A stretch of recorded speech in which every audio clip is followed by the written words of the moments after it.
Hi everyone, this video is for Tuesday, the 23rd of February. I am out and it is my goal to continue our conversation that we started yesterday in exponents and expressions.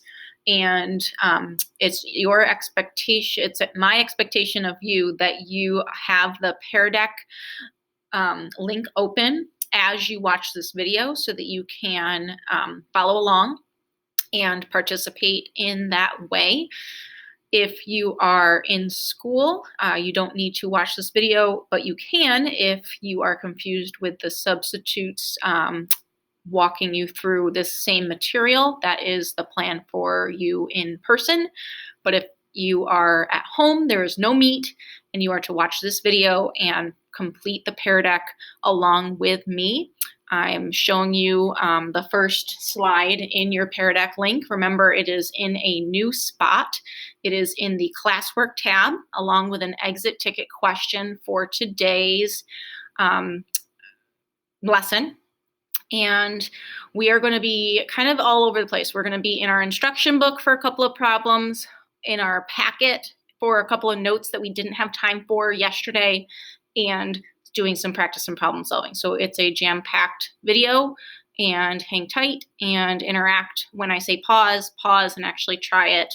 And we're going to actually do that first with what you see in front of you. So the first slide is dealing with Alice. Okay, so let's kind of think about this question together first. She's cutting pieces of cardboard that have 4 sides, each measuring 10 inches long.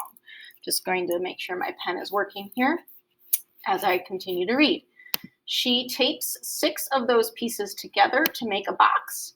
Each edge of the box is 10 inches long, almost there, and 10 inches long might be important. And we want to know what's the area of each face of the box, and then what the volume is. So we're going to actually go through this together.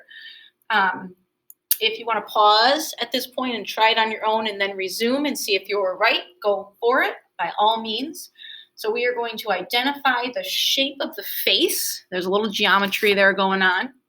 The face of the box, and the shape of it is a square because it has 4 sides and they are all the same size. And so it is a square. The box has 6 faces, so the entire thing that is being made is a cube.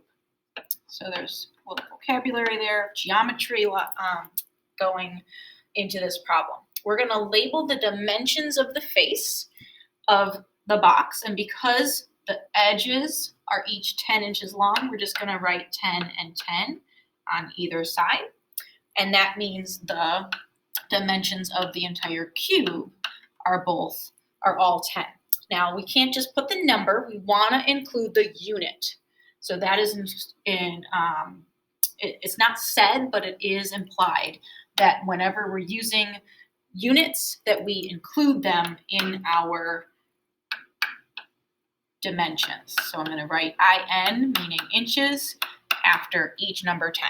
So if you didn't put inches in there, make sure you have that on your slide. Talking about the same problem on the next slide, there's a C, D, E, and F.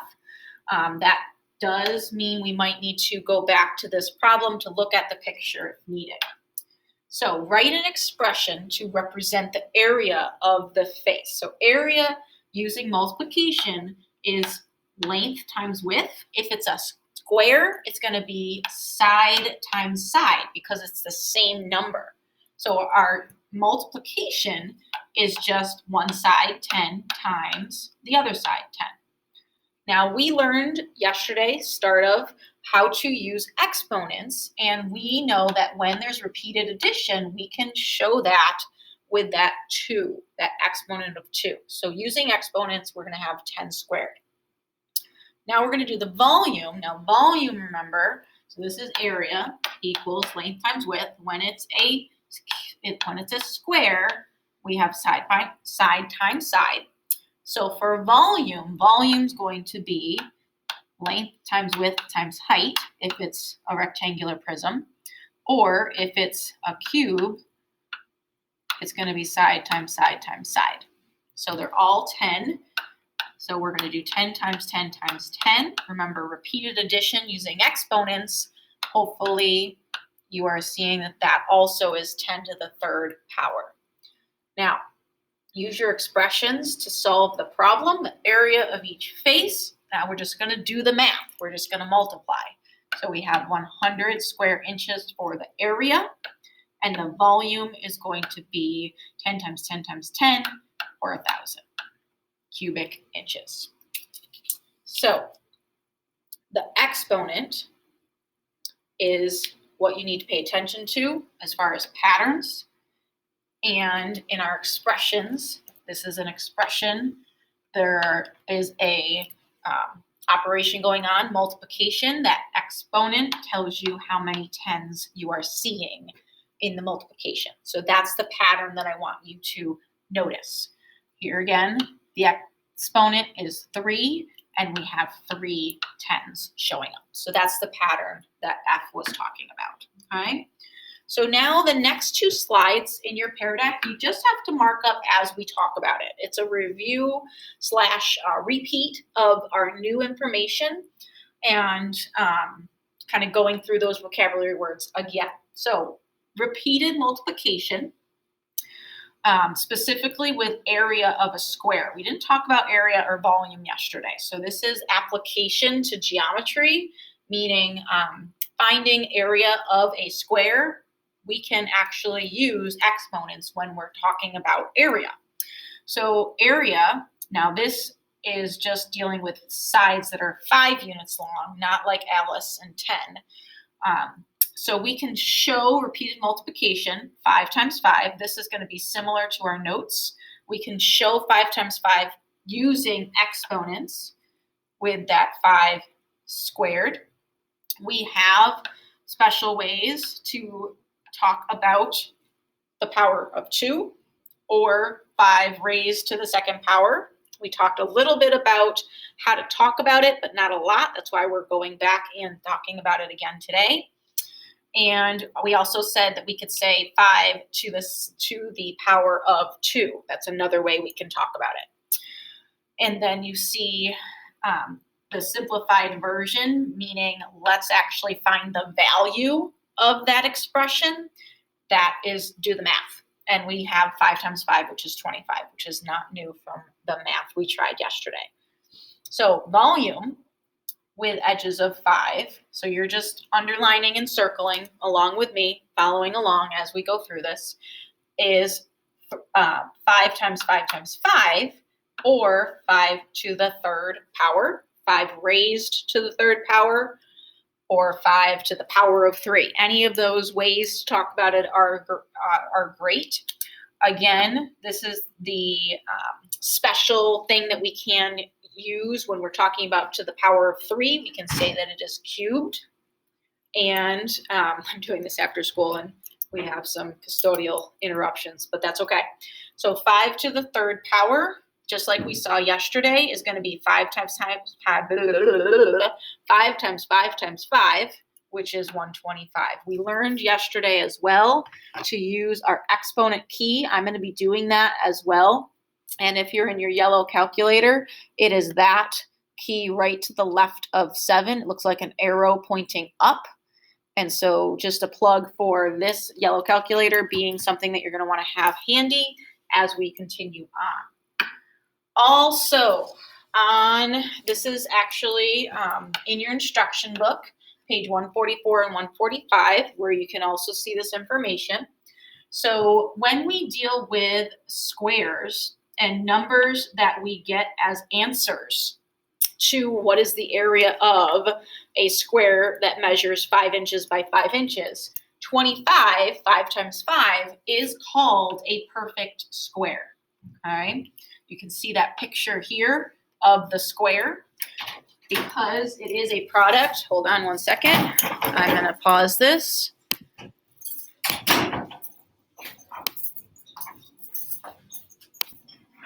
Okay, so we are back. Our trash is collected. The fun things that happened after hours, right? So hopefully this is just seamless and you just had a little pause there. We were talking about perfect cubes next. So when we actually, if I go back to this slide, nope, I realized that my pen was not on. There we go. If we go back to this slide, remember we actually did the math over here, or it was done for us. 5 times 5 times 5 is 125. We can call that a perfect cube because the product of an integer used, because it is, the product or answer of an integer used as a factor 3 times. So anytime you use a factor 3 times, that answer, when you multiply, 125 in this case, is called a perfect cube. And here's a picture of it as well. And you can use any numbers at all. 2 times 2 times 2 would be 8, and that is a perfect cube. Similarly, 4 times 4, which is 16. 16 is a perfect square. So those numbers are just special, okay? So we also want to pay attention to what's going on with the units, though. That's part of your exit question. So make sure you're tuned in here. So when we multiply the dimensions together, 5 times 5, we are also multiplying inches times inches. So inches squared would be the unit for this area of our square, 25 inches squared. That's why we have the exponent squared. That might not be something new. You might be used to using that when you're finding area. This is why, okay? Because we are also multiplying the unit, we can also show the unit with an exponent as well. It's a shortcut for repeated multiplication. Now we're multiplying words together. Woohoo! And so we can show the unit for the cube with inches cubed because we have inches times inches times inches. And we can use the abbreviation IN with the little exponent of 3 to show that it is 125 inches cubed. All right. One more thing to go through.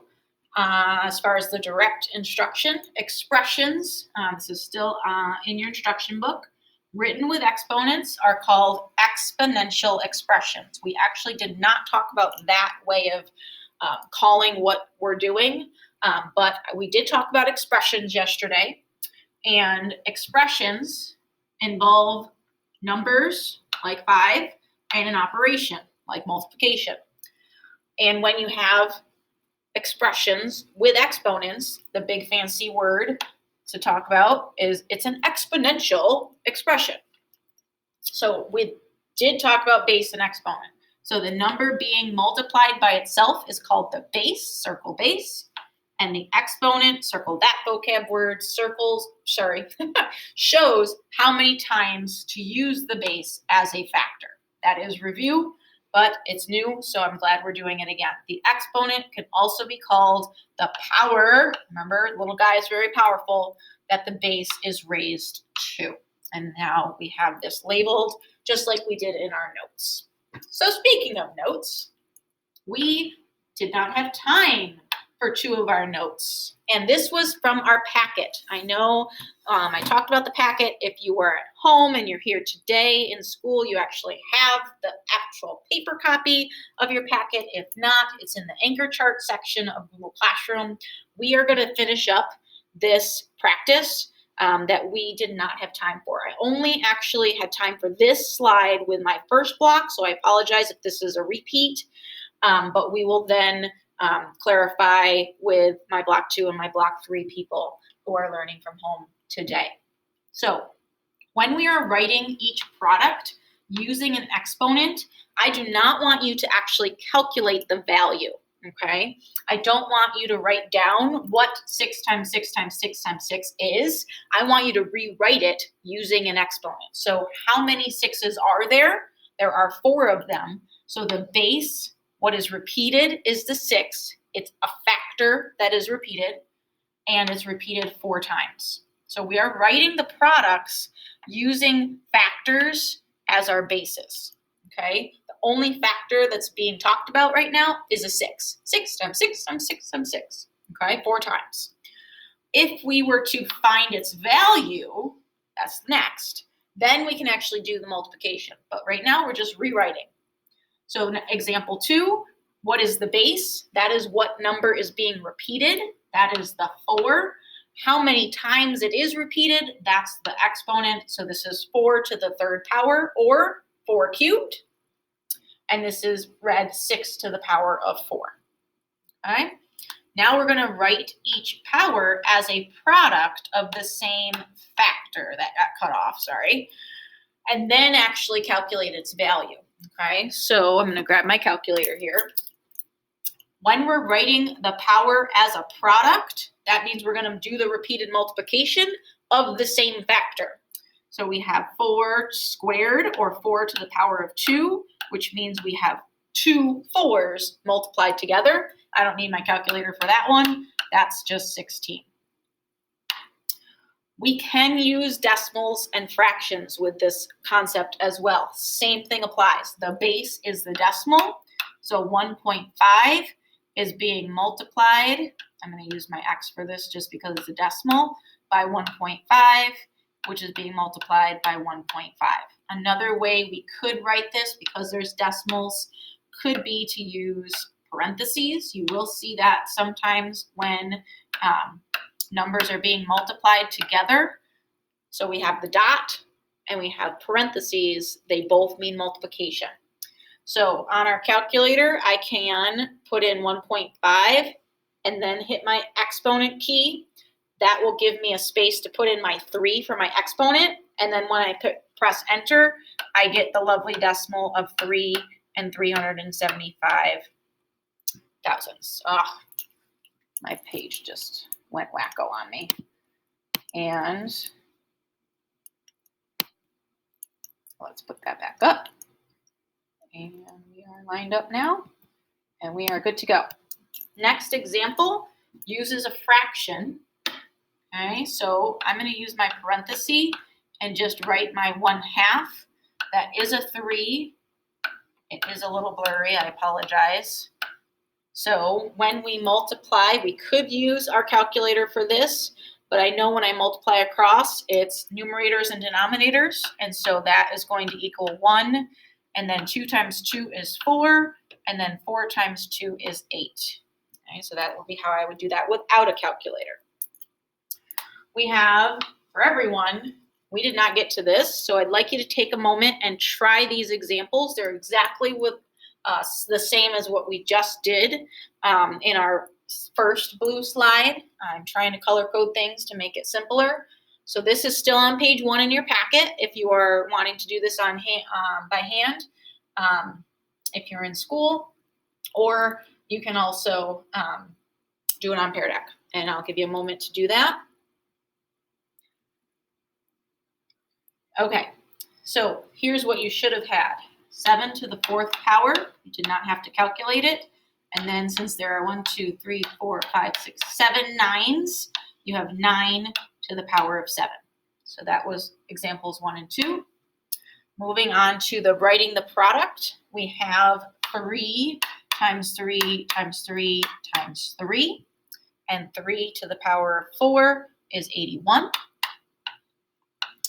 For our fraction, we should have had 1/3 written 3 times for an answer of 1/27, because 3 times 3 is 9, and 9 times 3 is 27. I'm just going to draw my answer down here. I'm running out of room. With my decimal, 2.1 times 2.1 times, whoops, only 2 of them I got going there. And so we need to multiply that and raise that to the power of 2, which is 4 and 41 hundredths. All right. So now at this point, we would break out if we were actually doing a class where I was here, and we would be doing some practice on our own. So since I'm not here, I'd like you to pause and try the next slides. It would be the reflection, and then there are 2 practice book slides, okay? I have some bonus practice at the very end, okay?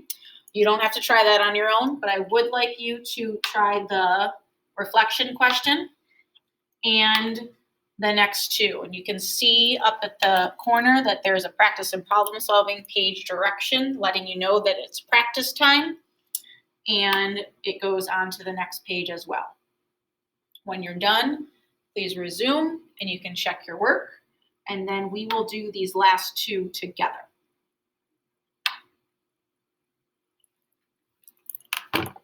So the reflection answers. Let's double check and make sure you're on the right track. Why is 2 to the 7th power not equal to 2 times 7? So you should have said, no, this is not equal. What they did is just took the base and multiplied it by the exponent. So 2 times 7 is not what the exponent means. So you should have said or thought something like, hey, it really is, it should be, the right answer is the number 2 showing up 7 times, which is a very different answer than 14. 1, 2, 3, 4, 5, 6, 7. So a lot of people see an exponent and just do exactly that. Multiply it by the base. That is not what the exponent is telling you. That's why this reflection question is so important to realize. The exponent tells you how many times to multiply the 2 together. This is not just multiplying the 2 numbers, okay? So that's really an important question to get. Hopefully you were on track with that. So looking at that example, okay, Adrian wanted to buy a skateboard, and then after 1 month, he has $4 in his savings, and he plans to quadruple, did you catch that word? Quadruple the amount he has saved for 4 months. Will he have enough money to buy the skateboard in 4 months? So the good thing is this is done for us in that example box, okay? So it's really important that you're looking at those examples to see, hey, what is going on. So they are repeating this multiplication and then seeing what they would get at the end of that 4th month. So they're saying that he will have enough money to buy the skateboard, and he'll have $71 more than he needs in 4 months. So when it says quadrupled, that's the first question you were supposed to think about. That should have triggered, quad means 4, so we have to multiply by 4. And we think quadrant from our last lesson. All right. So we need to now represent this problem with repeated multiplication. Hopefully this makes sense. We're just taking our 4, and how do we get 16? Well, we have 2 of them. Well, how do we get 64? Well, we have 4 times 4, which is 16, which is what you have here, and then there's another 4 there. So all we're doing is putting a bunch of 4s with a bunch of dots. But there has to be 3 of them in the 3rd row, and then there needs to be 4 of them in the 4th row. So hopefully that wasn't too tricky for you to try on your own. Now we want to write the expression using the exponent to represent the amount of money you will have saved by month 4. So just the end. Okay, so that is going to be that 4, which is the base, raised to the 4th power. And what is the value in number 3? Well, we already had the math done for us, so we didn't actually have to think too much, but to recognize that that was already calculated for us, 256. All right, so last 2 problems that you did not have to do, but I want you to walk through with me, is rewriting products and realizing their connectiveness to factors. So we can rewrite an expression using an exponent as a product of two factors, and that's 6 times 6. We can also break apart 6 into its factors because 2 times 3 is 6. So you can see that the first 6 is here and then the second 6 is here. I just broke them up because 6 equals 2 times 3. Okay, so that part's already kind of done for us. So we can rewrite this using, I'm just going to write it underneath, the 2 and 2 times, because I can reorganize these numbers any way I want. I have 2 2's right there, so I'm going to do 2 squared, and then I'm going to multiply it by 3 squared. I could take 4 and multiply it times 9 and get the same as 6 times 6. Pretty cool, okay? I think anyway. So 3 times 3 is where I got that 9, which is what 3 squared is, and 2 times 2, which is 4, is 2 squared. So it's just playing with the numbers here. So this question is our next one. Is 4 to the second power the same as 2 to the fourth power? So let's play around with our numbers here. Do they have any common factors, 2 and 4? Yes, they do. Okay, it's 2. Okay, common factor. We've talked about that with greatest common factor. So let's think about how to show 4, right, as a repeated addition problem. Okay, so 4 is going to be equal to 2 times 2, right? So, sorry, let me back up. 4, there we go, it's late, to the second power, now we're on the right track, is the same as 4 times 4, there we go, which is 16. Now, we want to compare that. Is that the same as taking 2 to the fourth power?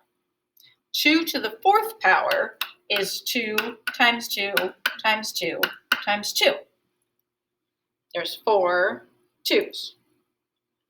So what I'm noticing here is that this 2 times 2 is the same as saying it's 4. And this 2 times 2 is the same as another 4. So yes, this is a very odd situation because normally this doesn't work. This is a rare case where you can switch around the base and the exponent and have them be equal. Why? Because they have common factors. And we can rewrite 4 as 2 times 2, and we can rewrite 4 here as 2 times 2. So another way to rewrite this is the same as 2 to the fourth power. Wild. All right, let's see if it works though for everything. So 3 to the fourth power, 4 is that the same as 4 to the third power? Well, let's rewrite this as a product using that factor of 3. 3 times 3 times 3. Okay, so the only factor that we have here is 3. That's the only number we have. Now let's switch it around. 4 to the third power, is that going to be the same? Well, we have 4 times 4 times 4 here, 4 to the third power. When it's written as a product, the only factor that we're seeing is 4. Since they have no common factors, they are not equal. If you did the actual math, you would see that 3 times 3 times 3 times 3 is very different than 4 times 4 times 4. All right. All of that to say, you are done with your pear deck, and you do need to complete the exit ticket, which is talking about finding the area. Remember, 5 times 5 is 5 squared, and we put inches in that in the beginning of our lesson, and we are going to need to submit that as an exit ticket along with what we did on our pear deck, and I will see you in video form for Wednesday and then live in person and on our meets on Thursday. See you later, guys.